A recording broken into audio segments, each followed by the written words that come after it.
Good morning everyone. Chemical kinetics,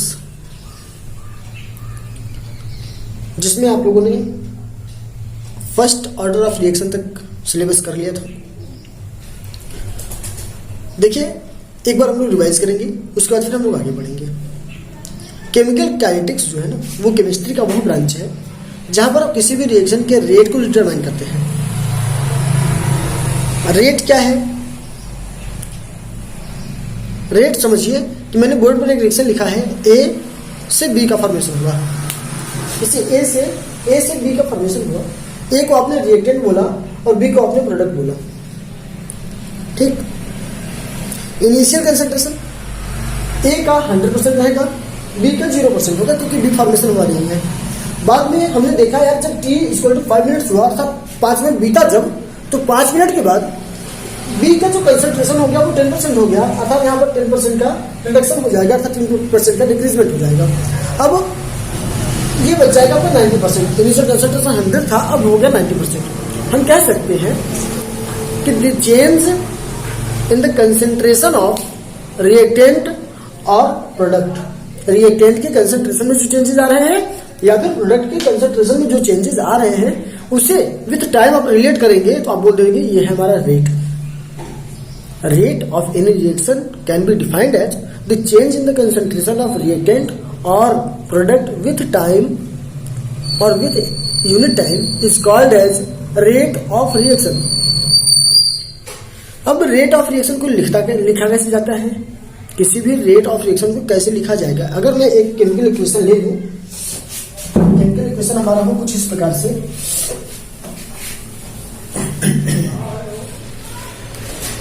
2a plus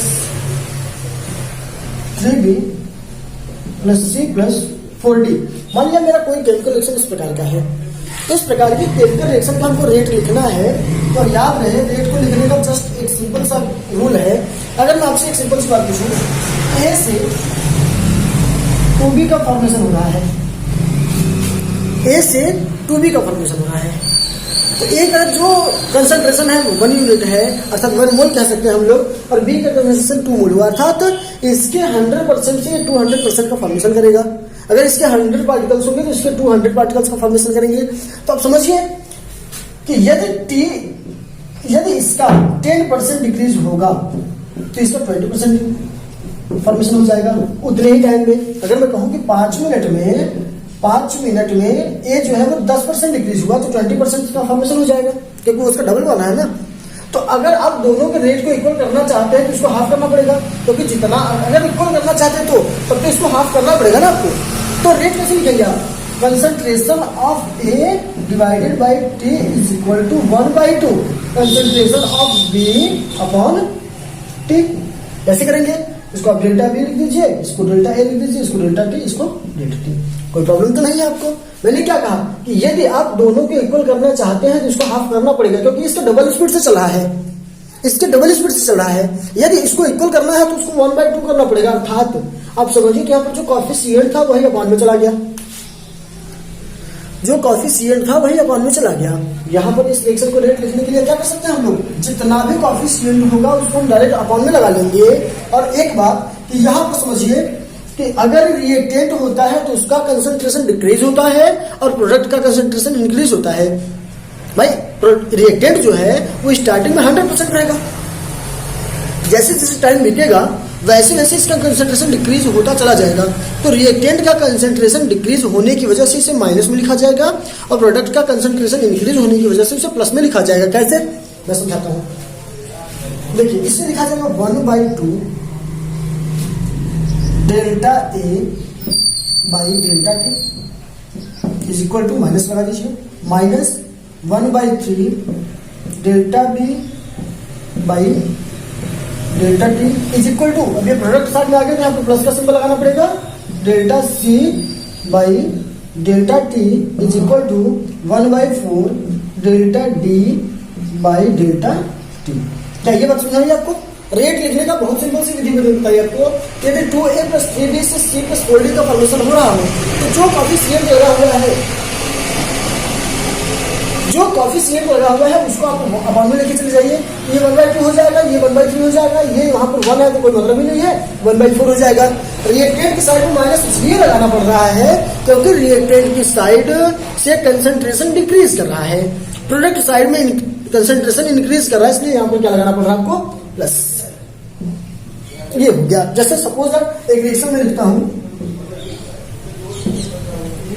N2 + 3H2 2NH3, N2 + 3H2 से 2NH3 का formation हुआ, मुझे erase करना पड़ेगा ऊपर का क्योंकि इसके नीचे आप देख नहीं पाएंगे। तो बताइए कैसे लिखा जाएगा इसको कैसे लिखा जाएगा? इसके लिखने का नियम क्या होगा, N2 माइनस डेल्टा N2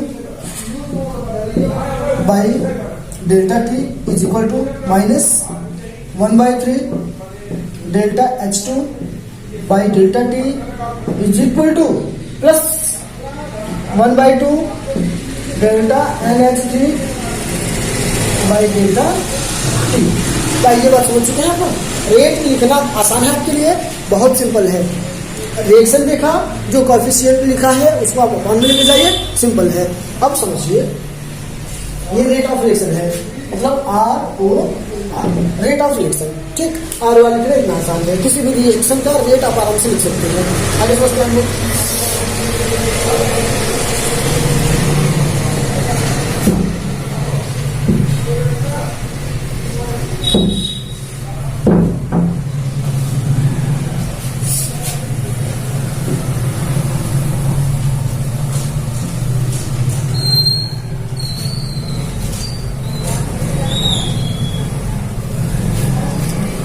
यहाँ पर एक रिएक्शन लिखा हमने A + 2B से 3C का फॉर्मेशन, A + 2B इससे बना क्या 3C।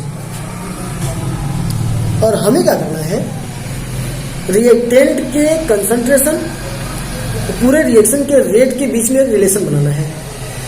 फिर से बताओ, रिएक्टेंट के कंसंट्रेशन A और B के कंसंट्रेशन और पूरे रिएक्शन का जो रेट है, इन दोनों के बीच में रिलेशन निकालना है। जिस इक्वेशन के थ्रू हम लोग रिलेशन निकालेंगे उसे रेट लॉ कहा जाएगा।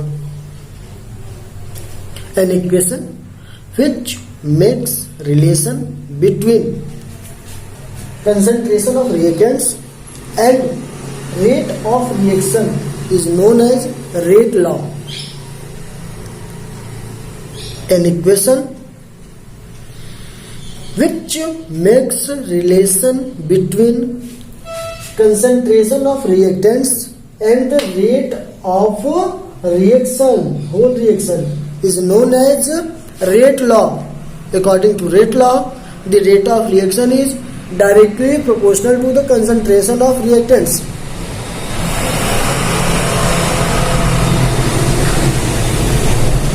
क्या बताया मैंने? According to the rate law, rate of reaction is directly proportional to the concentration of reactants। Means अगर हमको इसका रेट ऑफ रिएक्शन लिखना हुआ तो प्रोपोर्शनल है डायरेक्टली किसके, concentration of A and concentration of B। यहाँ पर आपको कोएफिशिएंट लिखने की कोई आवश्यकता नहीं होती, और यहाँ पर इनके पावर में कोई वैल्यू होती है जिसे अभी हम x और y से इंडिकेट कर रहे हैं, क्योंकि ये x और y की वैल्यू जो है वो प्रैक्टिकली डिसाइड किया जाता है, प्रैक्टिकल के थ्रू डिसाइड किया जाता है, कभी भी देख करके डिसाइड नहीं किया जाता। जो रेट लॉ इक्वेशन में रिएक्टेंट्स के पावर है उनका अगर हम सम कर दें तो वो हमारा ऑर्डर ऑफ रिएक्शन हो जाता है। फिर से बताएं, in rate law equation are in rate law the sum of power of reactants और concentration of reactants is known as order of reaction।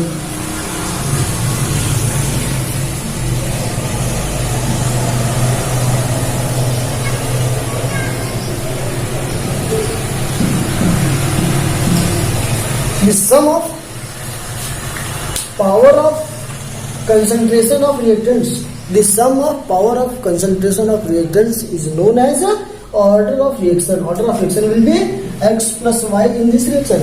और किसी भी रिएक्शन के ऑर्डर को डायरेक्टली कैलकुलेट नहीं किया जा सकता, वो प्रैक्टिकली वैल्यू है जो डिसाइड करता है यहाँ पर कौन से पावर आएंगे। अब किसी भी रिएक्शन का रेट जो है, सॉरी ऑर्डर जो है, वो कुछ भी हो सकता है। कुछ भी का मतलब क्या होगा? वो हाफ हो सकता है, वो पॉइंट की कोई वैल्यू हो सकती है, वो 3/2 हो सकता है, वो 1 हो सकता है, 0 हो सकता है, 2 हो सकता है, एनीथिंग, कुछ भी हो सकता है। तो ऑर्डर ऑफ रिएक्शन के अकॉर्डिंग रिएक्शन जो हमारे होंगे वो 0 ऑर्डर के रिएक्शन को पढ़ने हैं, फर्स्ट ऑर्डर के रिएक्शन पढ़ने हैं, सेकंड ऑर्डर के रिएक्शन पढ़ने हैं जो हमारे सिलेबस में है। 0 order of reaction, first order of reaction and second order of reaction, इनको हमें पढ़ना है। हम लोग इन चीजों को अब नेक्स्ट क्लास में स्टार्ट करेंगे, लेकिन आपको क्लासरूम में इन पर सवाल बताए गए हैं। एक बार आप पूरे सवाल को फिर से करेंगे, जितने भी सवाल आपको बताए गए हैं पूरे करेंगे। 0 ऑर्डर तक का सिलेबस हो चुका था, फर्स्ट ऑर्डर से चलना है आपको आगे, तो वहां तक आप लोग क्लियर करेंगे और मुझे सेटिस्फाइड करेंगे कि वहां तक आप लोगों को चीजें क्लियर है। अगर नहीं आती तो फिर से पूछेंगे, मैं फिर से उनके लिए आपको क्लास प्रोवाइड कराऊंगा और मिलते हैं फिर नेक्स्ट क्लास में। लेकिन इन चीजों को कॉपी में नोट करेंगे आप लोग और हमें सेंड जरूर करेंगे। Thank you so much.